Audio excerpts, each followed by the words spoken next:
깨트리기 첫 번째 시간으로 종교적인 형식주의라는 제목으로 제가 말씀을 증거하도록 하겠습니다. 여러분 혹시 바리새인에 대해서 아십니까? 바리새인. 그래도 교회를 다니고 성경을 좀 공부한 사람들은 바리새인에 대해서 알고 있을 것입니다. 바리새인은 어떤 사람이냐 하면 예수님이 2000년 전에 사역하시던 그때에 유대 사회의 한 유대교 종파였습니다. 근데 이 사람들이 항상 예수님께 시비를 걸었습니다. 종교적인 이유와 성경적인 어떤 이유, 해석의 차이로 시비를 걸고 예수님이 하시는 일마다 방해를 했습니다. 그리고 결국은 예수님이 마지막에 십자가에 달려서 돌아가실 때 거기에도 큰 도움을 주었습니다. 예. 그래서 그런지 우리가 보통 바리새인들에 대해서 다음과 같은 그런 선입견을 갖고 있습니다. 바리새인 그러면은 형식적으로 신앙생활을 하고 그냥 겉과 속이 다른 사람들, 위선적인 사람들, 열심히 율법을 따르고 신앙생활을 하는 것 같지만 사실은 진심 어린 하나님을 향한 사랑은 없고 또 이웃을 향한 사랑도 없는 그런 표면적인 형식적인 종교인들, 그런 사람들이 바리새인들입니다. 아마 여러분 아실 것입니다. 모르는 분 있으시나요? 하도 바리새인 많이 들어갈 텐데. 그런데 여러분, 우리가 바리새인들에 대해서 그 나쁜 점만 많이 들어왔기 때문에 우리가 너무 바리새인들에 대해서 오해하는 부분들이 많이 있는 것 같습니다. 사실은 이 바리새인들 무조건 나쁘게 보는 것은 다소 무리가 있습니다. 왜냐하면 초기에 이 바리새인들, 이 바리새 종파가 이 유대교에 하나님을 믿는 여호와 하나님을 믿는 그 바리새 종파가 탄생하게 된 배경이 있습니다. 그 어떤 배경이냐면은 이스라엘이 특별히 아주 오래전에 이제 역사를 돌아가 보면 이스라엘 나라가 남유대와 그리고 북이스라엘로 나눠졌는데 그 이후로 바벨론이라는 엄청난 왕국이 쳐들어와서 결국은 북이스라엘은 아수르에 의해서 이제 망하고 그리고 남유다는 바벨론이라는 나라에 의해서 망했습니다. 그 이스라엘이라는 나라가 사실은 존재가 없어졌습니다. 유대인들만 살아있지. 그리고 그 이후에 이제 막강한 세력이 뭐였냐면은 이제 페르시아, 그 다음에 이제 로마 제국입니다. 예수님이 살던 당시가 로마 시대인데 이스라엘 백성들은 알고 있었습니다. 자기네 나라가 하나님을 잘 믿는 나라였는데 하나님을 제대로 믿지 못하고 하나님의 말씀을 따르지 않고 불순종했기 때문에 자기네 나라가 망했다는 것을 깨달았습니다. 그래서 예수님 당시 그 직전에 유대인들 중에서 우리 이렇게 살면 안 되겠다. 하나님 말씀으로 다시 돌아가야 되겠다. 그때 당시 하나님 말씀이 토라였습니다. 모세오경. 지금으로 치면은 창세기, 출애굽기, 레위기, 민수기, 신명기 성경 말씀의 이 5 성경입니다. 이 성경 말씀으로 다시 돌아가야 된다. 그래야 우리 이스라엘이 다시 회복된다라고 생각했던 사람들이 있습니다. 굉장히 성각자입니다. 굉장히 영적인 지혜가 있는 사람들입니다. 그래서 이 사람들이 모여가지고 우리 신앙생활을 다시 회복하자. 엄격하게 하나님 말씀을 지키자. 그래서 탄생된 종파가 바로 바리새 종파입니다. 그래서 실제로 지금도 유대인들은 이 바리새파 사람들, 이 바리새파 유대인, 이 바리새인들에 대해서 굉장히 좋은 관점을 갖고 있습니다. 아이들은 경건한 신앙생활을 회복시킨 사람들이었다라고 평가합니다. 실제로 지금 유대인들이 회당에서 회당에서 예배를 드립니다. 그 회당에서 예배 드리는 것도 바리새인이 만든 것입니다. 바리새파 사람들이 만든 것입니다. 가만히 따지고 보면요. 바리새인들, 이 바리새파 유대인들, 이 사람들이 처음부터 문제가 있었던 것이 아니라 처음에는 신앙생활을 정말 잘하려고 했어요. 하나님을 잘 믿는 신앙생활을 하려고 했습니다. 그런데 문제는 신앙생활을 하다가 나중에 시간이 지나니까 그들의 신앙생활의 전통, 문화, 아주 오래된 그런 전통들, 그런 것들을 지키다 보니까 나중에 신앙생활이 변질된 것입니다. 신앙생활이 흐트러지고 뭔가 왜곡되어지고 진심이 사라지고 그렇게 된 것입니다. 그래서 우리가 바리새인들을 바라보면은 어떤 결론에 이르게 되냐면 신앙생활을 하다 보면 누구나 바리새인들과 같은 그런 신앙의 변질이나 신앙의 문제점을 가질 수 있구나라는 그런 결론에 이르게 됩니다. 우리가 무조건 예수님을 십자가에 매달았다고 그 사람들을 나쁘게 생각하는 것이 아니라 그 사람들의 모습, 그 사람들의 신앙적인 문제가 오늘날 우리의 신앙생활의 문제일 수도 있겠구나라는 그런 것을 우리가 깨달아야 된다는 것입니다. 오늘 말씀해 보니까요, 예수님께서 안식일 날, 예배를 드리는 안식일 날, 이 바리새인들 중에서 지도자가 있었습니다. 그 지도자의 집에 식사 초대를 받으셨습니다. 그러나 사실 이 초대, 이 인비테이션, 이 초대는 사실은 굉장히 불편한 초대였습니다. 왜냐하면 이 사람들이 안식일 날 일을 하지 말아야 될 안식일인데 예수님이 분명히 병자를, 아픈 사람을 성령의 능력으로 치유하실 것을 알고 있었습니다. 그래서 예수님이 딱 자리에 초대를 했는데 예수님이 병자를 치유하면은 안식일 날 왜 일을 하냐고. 성경 말씀에 보면 안식일 날은 아무 일도 하지 말아야 되는데 왜 일을 하시냐고. 치료하는 것도 의료시술이기 때문에 일을 하는 것이라고 따지려고 한 것입니다. 예수님께 면박 주려고 한 것입니다. 오늘 말씀에 보면은 수종병에 걸린 환자가 있었습니다. 참 이상합니다. 원래 바리새인들은요, 심각한 병을 갖고 있는 사람하고는 상종하지 않았습니다. 왜냐하면 이상하게도 심각한 병을 갖고 있는 사람은 하나님으로부터 버림받은 사람, 하나님 앞에 뭔가 보이지 않는 심각한 죄를 지은 사람, 그렇게 취급했기 때문에 병이 심각하게 든 사람하고 상종하지 않았습니다. 그런데 예수님이 바리새인들의 그 저녁 식사에, 점심시간이 모르겠어요. 식사에 초대받아서 갔는데 병든 사람이 있는 거예요. 근데 예수님께서 그 자리에 분명히 알고 계셨는데, 분명히 가시면 병을 고치셔야 되고 예수님 양심에 병을 고치실 거란 말이에요. 그리고 분명히 바리새인들이 예수님께 어떤 성경적인 문제, 율법적인 문제로 공격할 것을 아셨는데도 예수님은 그 자리에 초대받아 가셨어요. 여러분, 이유가 무엇일까요?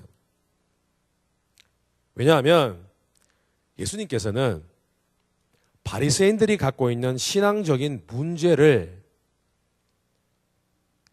지적하시고 깨트리시기 위해서 그 자리에 들어가신 것입니다. 여러분, 이번 주일을 시작으로 4주 동안 누가복음 14장에 나오는 예수님이 지적하신 바리새인들의 오랜 신앙이 낳은 이 문제점, 신앙의 문제점, 부정적인 신앙의 모습, 이 네 가지를 4주 동안 다루려고 합니다. 예수님이 그 식사 자리에 가셨을 때 네 가지 이야기를 하셨습니다. 근데 오늘은 그 첫 번째 시간입니다. 오늘 그 첫 번째 시간으로 예수님이 지적하신 바리새인들의 신앙적인 문제 중에서 하나였던 religious formalism, 그러니까 종교적인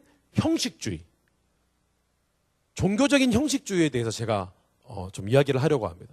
종교적인 형식주의는 도대체 무엇이고 어떻게 그것을 극복해야 진정한 신앙을 바로 세울 수 있는지 오늘 그것을 다루도록 하겠습니다. 첫째로 종교적인 형식주의. 좀 들어보셨습니까? 종교적인 형식주의. 그 포멀리즘이 뭐냐 하면은 진심은 없는데 겉으로는 잘하고 있는 거예요. 속으로는 미워하는데 겉으로는 나이스한 척하는 것입니다. 그게 형식주의입니다. 그런데 바리새인들에게 그런 것이 있었습니다. 첫째로 이 바리새인들에게 이 종교적인 형식주의의 특징이 하나 있는데 그것이 뭐냐 하면은 변화를 싫어하는 것이에요. 신앙생활을 하는 데 있어서 뭔가 내가 지금 하고 있는 신앙생활보다 더 영적으로 좋고 더 바르고 더 확실한 그런 신앙생활의 방식과 그런 태도가 있는데 이상하게 신앙생활을 하다 보면요, 어느 순간 나도 모르게 내가 신앙생활을 잘하고 있다는 그런 착각에 빠질 때가 있다라는 것입니다. 그렇게 하다 보면은 나중에는 점점 변화를 추구하기 싫어지는 그런 이상한 마음의 어떤 태도를 우리가 가지게 된다는 것입니다. 여러분은 예수를 믿고 신앙생활, 교회생활을 한 지 어느 정도 되셨습니까? 아마 여러분 가운데 최소한 한 2년에서 3년 정도는 아마 교회에서 신앙생활을 하셨을 것입니다. 맞습니까?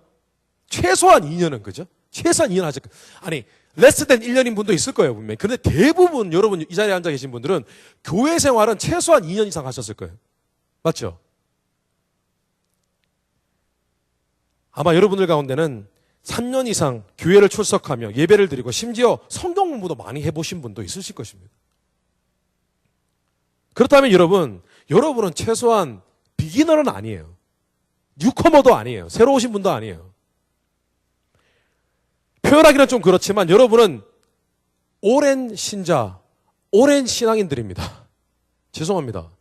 오랜 신자입니다. 이미 오래되신 분들이에요. 신사람 분들은 아니에요. 이런 분들은 저는 오렌지들이라고 하는데, 믿은 지 오래돼서요. 오렌지들이에요, 오렌지들.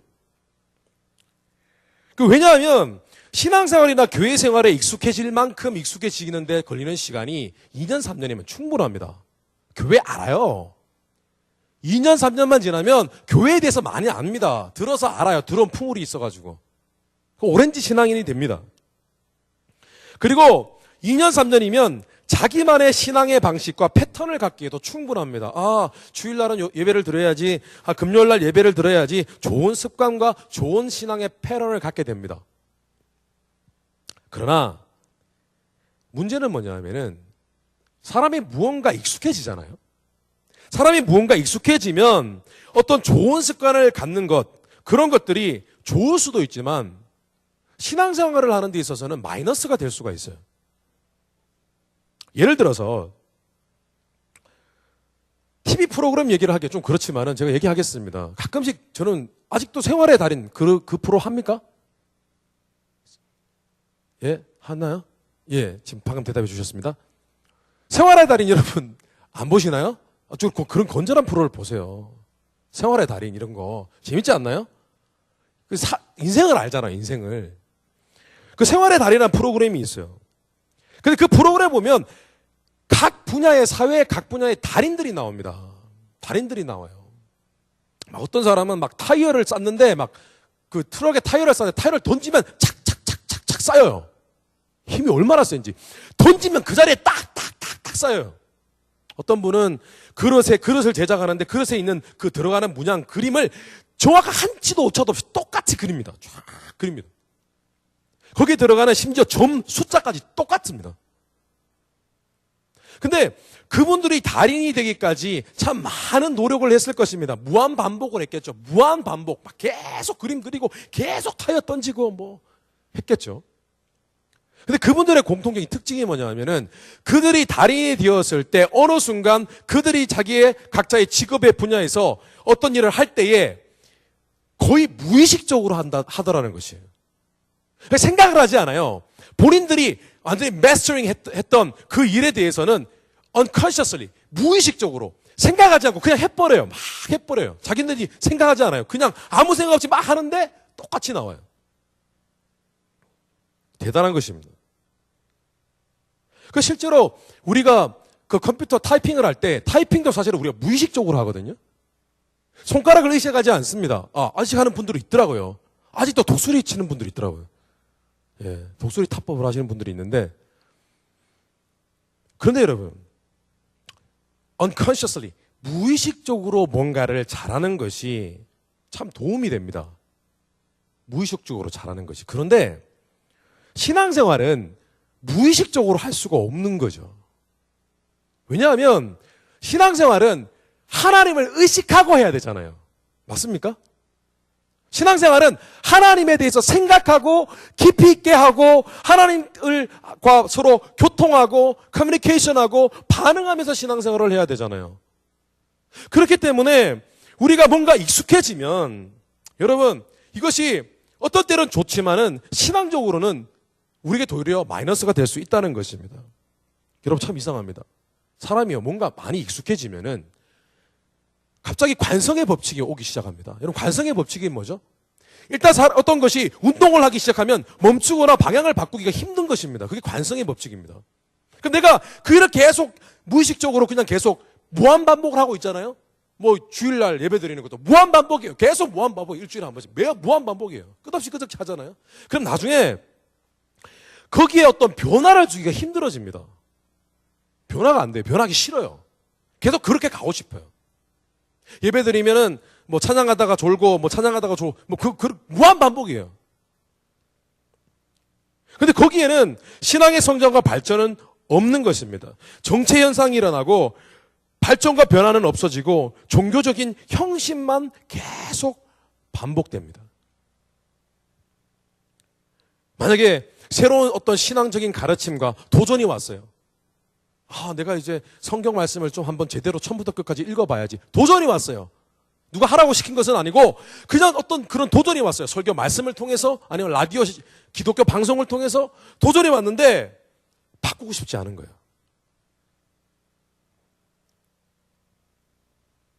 그런데 그 사람이 만약에 그 도전을 겸허하게 받아들이고 겸손한 마음이 있으면 그 사람 반드시 신앙생활을 재밌게 하고 뭔가 다른 신앙의 깊은 맛을 체험하게 됩니다. 은혜를 체험하게 돼요. 근데 반대로 그게 내게 도전이 왔는데 나 싫어. 변하기 싫어. 라는 마음이 들면 그 사람은 이미 바리새인들과 같은 종교적인 형식주의가 매우 가까이 근접해 있는 것을 의미하는 것입니다. 오늘 말씀해 보면요. 참 재밌는 일이 있습니다. 예수님께서 바리새인들을 만나자마자 그들이 시험 받기 전에 이미 예수님은 거기에 병이 든 사람을 보셨어요. 그 사람이 어떤 병이 걸렸냐면은 수종병입니다. 수종병. 수종병은 몸이 붓는 병입니다. 근데 여러분 다 아시겠지만, 의학적 상식이 있는 분은 아시겠지만은 몸이 대부분 붓는 이유가 뭐냐면 밥을 많이 먹을 수도 있지만, 많이 먹을 수도 있지만 신장이 좋지 않으면 신장이 좋지 않으면 몸이 붓습니다. 그래서 예수님이 이렇게 지나가시다가 물론 영적으로 아셨겠지만은 겉으로 보기에도 저 사람이 지금 병이 있는 것을 아셨던 것입니다. 그래서 예수님이 그냥 기다리지 않고 바리새인들이 먼저 그 사람을 예수님께 떠밀 수도 있는데 예수님 바로 찾아가셔서 그 사람을 데리고 와서 바로 묻습니다. 내가 이 사람을 고치는 것이 옳은 것이냐 옳지 않은 것이냐 바리새인들에게 물어버리십니다. 그때 바리새인들이 아무 말도 못합니다. 말하지 않습니다. 왜냐? 고치면 예수님께 따지려고. 왜 안식일 날 병 고치냐고. 따지려고요. 그래서 예수님이 병을 고치십니다. 그런데 예수님 또 이런 말씀 하십니다. 야, 너희 중에 아들이나 아끼던 동물인 소가 안식일 날 우물에 빠졌으면 너희 같으면 구하지 않겠니? 라고 하십니다.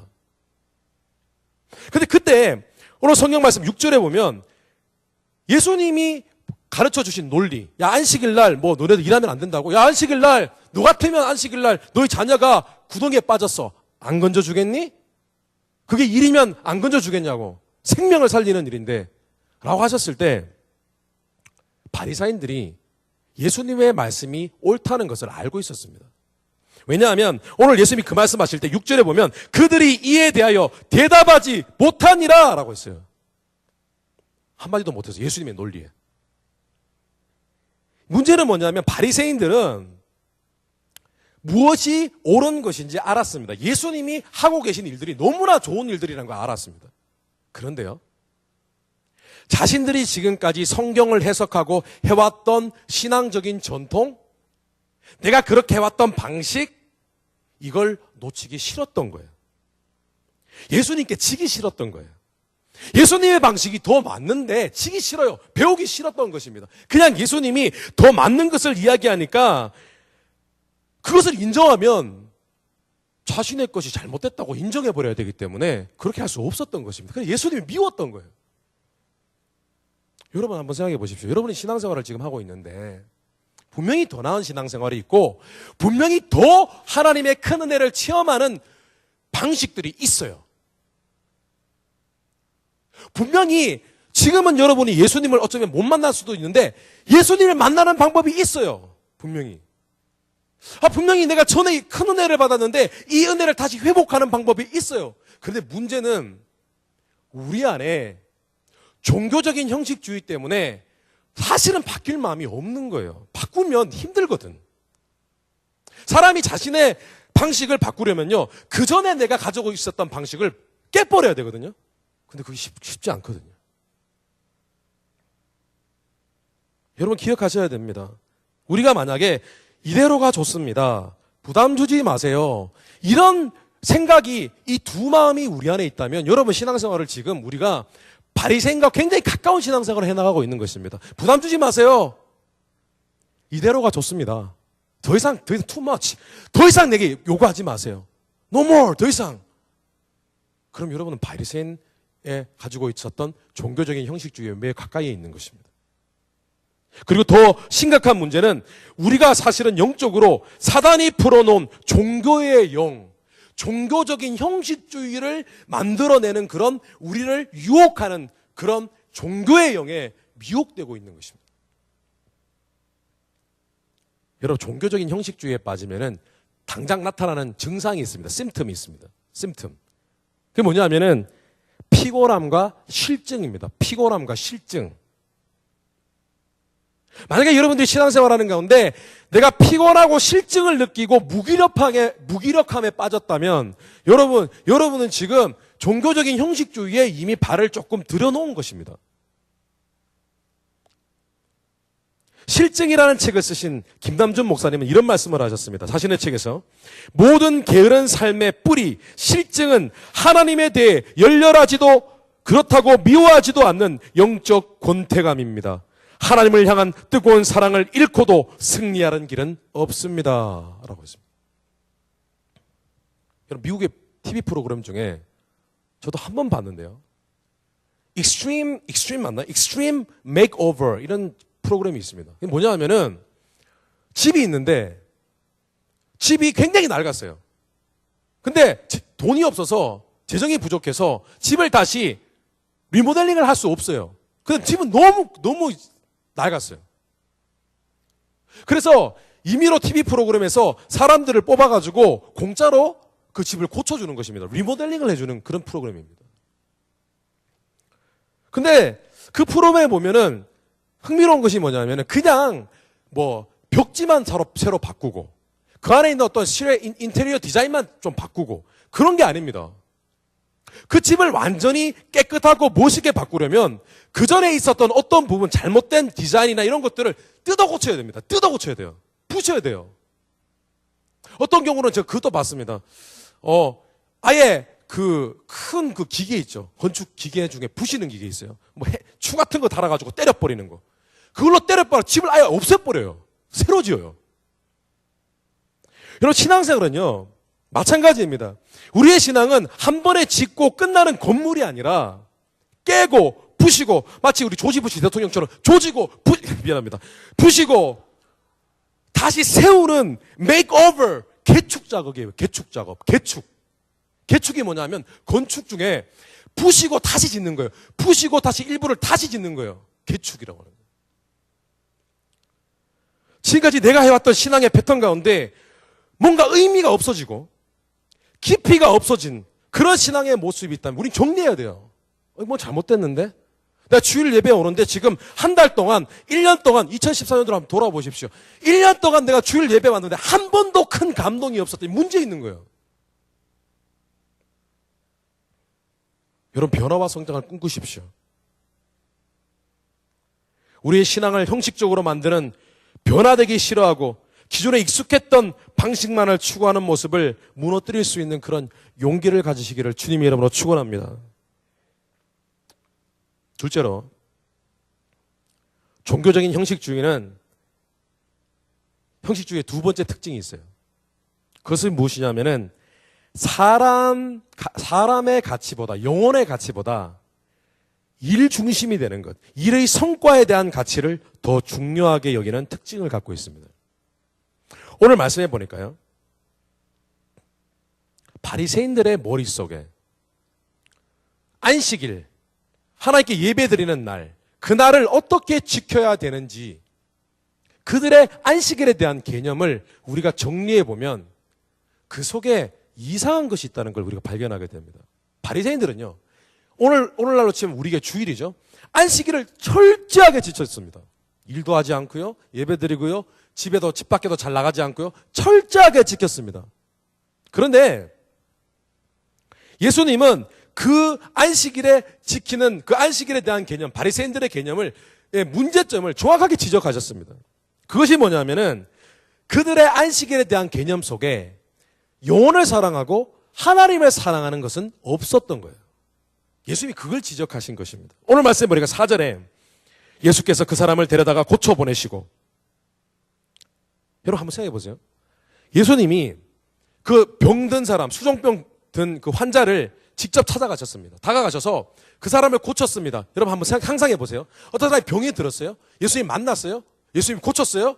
그럼 여러분 어떤 일이 있었겠습니까? 예수님 뭐 안수를 하셨겠죠? 그 기도하셨어요? 그 사람이 나았어요?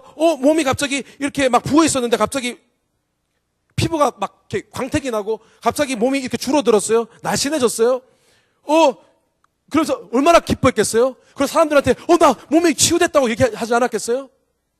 그러면서 너무 기뻐하면서 하나님이 치유해 주시다 그러면서 하나님께 영광을 돌렸지 않겠어요? 그리고 오늘 성경 말씀을 보니까 그 사람이 이제 돌아갔어요, 자기 집으로. 바리새인들이 그걸 다 봤어요. 자, 그러면 상식적으로 병이 치유되는 모습을 봤으면 사람들 마음에 어떤 생각이 들겠어요? 와, 하나님 대단하시다. 저 사람 정말 좋겠다. 정말 감사하다. 저 사람 한 영혼이 오늘 병 들었다가 치유되었구나. 와, 이랬어야 되는 거 아닙니까?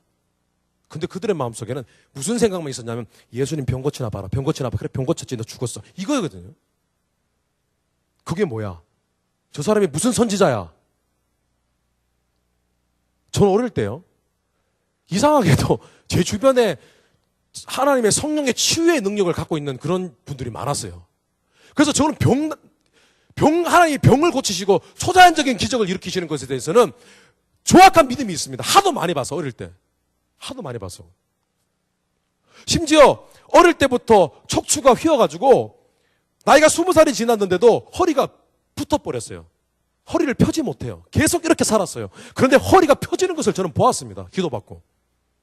그런데요, 제가 어린 마음에 저 영혼, 저 안타까운 영혼 하나님이 치유해 주셨구나. 이런 감동은 없었지만 적어도 우와, 저 사람 좋겠다. 그런 생각은 있었어요. 그리고 5절에 보면은 예수님이 얼마나 답답하시면 야, 상식적으로 생각해봐라. 야, 너네들이 안식일 지킨다 그러는데 종교적으로는 형식주의에 빠진 거 아니니? 생각을 해봐. 사람이 하나님의 능력으로 병이 나왔는데 그 사람이 새로운 인생을 살게 됐는데 너희도 감동 안 되니? 예수님이 그러셨어요. 여러분, 우리가 신앙생활을 종교적으로 형식주의에 빠져갈수록 이 나타나는 증상이 뭐냐 하면은 바로 사람을 생각하고 사람을 사랑하는 것이 아니라 일 중심이고 그냥 대충 형식적으로 그렇게 하면 그냥 만족하는 것. 이것이 종교적인 형식주의를 가진 신앙생활을 하는 사람들에게 나타나는 특징입니다. 여러분, 교회에서요, 섬기는 일들을 해보면 일 중심적인 성향을 가진 사람하고 관계 중심적인 성향을 가진 사람들이 있습니다. 뭐 예를 들면은 남자는 주로 일 중심적이에요. 남자는. 뭐 여성스러운 남자도 있긴 하지만은 남자는 보통 일 중심적입니다. 근데 여성은, 자매들은 보통 관계 중심적입니다. 사랑이 많아요, 자매들이. 솔직히 얘기해서. 사랑이 많아요. 그래서 교회 안에 어떤 일을 하다가 어떤 형제나 자매가 뭔가 좀 성실하지 못하잖아요. 그러면 형제들은 바로 얘기합니다. 야, 쟤한테 바로 얘기해야 돼. 저거 성실하지 못하다고. 얘기해야 된다고, 저거. 그리고 얘기를 합니다. 근데 자매들은 아니야, 그래도 다음에 잘할 거야. 우리 자매들 안 그러십니까? 야, 굉장히 까다로운데? 잘할 거야, 괜찮아, 참아야 돼. 그런 얘기 하면 안 돼. 기다려주자고. 이렇게 얘기를 합니다, 보통. 형제들은 답답해가지고, 야, 걔 또 그런다, 두고 봐. 지금 지적 안 하면 걔는 끝내 모를걸? 그렇지만 자매들이 캄다운, 그만하고 기다려줘. 그 시간이 막 지납니다. 지나고 나면 이제 그 사람이 안 변합니다. 예. 형제의 말대로 형제의 이성의 판단이 맞습니다. 안 변합니다. 그럴 가능성이 더 높습니다. 그러나 여러분, 교회에서는요, 섬길 때 특별한 경우를 제외하고는 사람 중심, 영혼 중심으로 교회를 섬겨야 됩니다. 사랑하는 거예요. 교회에서는 이렇게 할 것인가 저렇게 할 것인가가 중요하지 않습니다. 교회 안에서는 하나됨과 은혜로운 상태와 그런 환경과 그런 분위기를 유지하는 것, 지키는 것이 제일 중요합니다. 성경 말씀에 여러분, 성령이 하나 되게 하신 것을 힘써 지키라고 했습니다. 교회 안에서 무슨 일을 이렇게 더 잘하고 저렇게 더 잘하고 한다고 하나님이 되게 기뻐하시는 거 아닙니다. 그 안에 사랑이 충만하고 그 안에 하나님이 넘칠 때 하나님이 기뻐하십니다. 그런데 우리는 신앙생활을 하다가 교회에서 열심히 뜨거운 마음으로 열정으로 막 섬기기 시작하다가 어느 순간 종교적인 형식주의에 빠지기 시작하면 이상하게 그때부터는 사람 다 싫습니다. 사람 필요 없습니다. 그냥 내가 하고 싶은 대로 합니다. 제가 청년사역을 하면서 오래 했는데 참 감동적이고 신기하게 생각했던 것들이 있습니다. 뭐냐 하면은 제가 리더들을 이렇게 많이 세웠는데요. 리더들을 세워보니까 처음에는 일중심적이었어요. 그런데 리더들이 말씀을 듣고 예배를 드리고 또 본인 스스로 하나님 말씀을 묵상하고 하면서 기도하면서 깨어지고 은혜를 더 많이 받게 되면 될수록 리더들이 어떻게 변하냐면은 일을 열심히 하던 리더들이 점점 관계 중심적으로 변해요. 한 번 더 참고 나하고 성격에 맞지 않는 사람도 한 번 더 위해주고 사랑해주고 덮어주고 포용하고 그렇게 하더라는 것입니다. 여러분 그런데요, 이런 모습은 세상에서도 마찬가지입니다. 여러분 세상에서요, 일중심적으로 움직여서는 안 되는 것입니다. 세상에서도 가정에서도 마찬가지입니다. 하나님의 은혜가 있는 사람들은 그것이 마음이 건조해지고 마음이 굉장히 굳어 있으면 일중심이 되어집니다. 영적인 은혜가 많이 고갈되면은. 일중심적이 되면 여러분 처음에는 일을 잘하는 것 같습니다. 그런데 모든 관계가 깨지고 나중에는 내가 아무리 일을 잘해도 그 결과는 그리 좋지 않습니다. 물론 우리가 사업을 하다가 뭐 일중심적이 아니고 사람만 믿고 뭐 사람만 잘해주고 그럴 수는 없죠. 이 얘기는 사랑하라는 것이지 사람을 믿으라는 뜻은 아닙니다. 그런데 적어도 우리가 어떤 일을 맡기고 어떤 성과를 내는데 그 사람을 지적해야 될 것 같으면은 그 사람을 여러분 아르바이트 할 때도 여러분 선임자가 새로운 사람들을 도와줘야 되잖아요. 사랑으로 도와주는 거예요. 사람 중심이에요. 그 사람이 일을 잘하고 못하고 아니라 가르쳐야 되지만 엄격하게 때로는 가르쳐야 되지만 그 사람을 생각하면서 그 사람을 위해주면서 가르치면 여러분 분명히 그 관계 속에서 하나님이 여러 가지로 우리의 삶을 축복하신다는 것입니다. 여러분 어제 우리 YDC 우리 팀들이 있지 않습니까? 우리 YDC 섬기는 팀들이 있는데 그 섬기는 팀들 다 모아서 헌신 서약 예배를 드렸습니다. 우리 YDC는 1년 동안 섬기고 그 섬기는 것에 대해서 사인을 합니다. 그런데 거기 헌신 서약서에 섬기기 위해서 무엇을 해야 되는지가 한 11가지 항목이 나와 있어요. 지침이 있습니다. 인스트럭션이 있습니다. 근데 그 지침 가운데 8번째 지침이 뭐냐면 팀장을 리더로 존중하며 팀원들을 공경하고 배려합니다. 나와 있습니다. 그리고 11번째 항목이 뭐라고 되어 있냐면 모든 일을 할 때는 사람이 아니라 하나님을 바라봅니다. 라고 되어 있습니다. 그리고 사인해야 됩니다. 그리고 1년 동안 섬기는 것입니다. 사람이 아니라 하나님을 바라본다는 것은 사람을 보면은 우리가 실패하고 시험 든다는 것입니다. 그런데 하나님을 의식하고 하나님의 은혜로 다시 회복되어서 그 사람을 사랑해야 된다는 것입니다. 그래야 섬길 수 있다는 것입니다. 여러분, 교회에서나 가정에서나 사회에서나 여러분 모든 곳에는 여러분의 신앙생활은 교회에서만 하는 것이 아닙니다. 사회에서도 신앙생활 하는 것입니다. 가정에서도 신앙생활 하는 것입니다. 그런데 중요한 것은 여러분만이 닫혀있고 굳어져 있어서 뭐든지 사람이 보이고 사람을 사랑하게 되어지지 아니하고 일중심적이 되어지고 하루가 실증이 나고 답답하고 힘들면 여러분 신앙생활에 지금 앞에서 말씀드린 것처럼 종교적인 형식주의의 바리새인들의 모습으로 나아가고 있다는 것을 의미하는 것입니다. 여러분 영혼을 사랑하고 하나님을 사랑하는 그런 사랑의 마음, 일중심이 아니라 사람을 중심으로 여기는 그런 마음을 하나님께 달라고 기도하시기 바랍니다. 하나님께 간구하시기 바랍니다. 그래서 여러분의 삶을 굉장히 부드럽고 은혜롭고 영적인 그런 삶으로 만들어 가시기를 주님의 이름으로 축원합니다. 여러분 말씀을 정리하겠습니다. 오늘 제가 종교적인 형식주의에 대해서 말씀을 드렸습니다. 이것은 이번에 2014년도 오늘 마지막 주일날 여러분 해결하셔야 되는 부분입니다.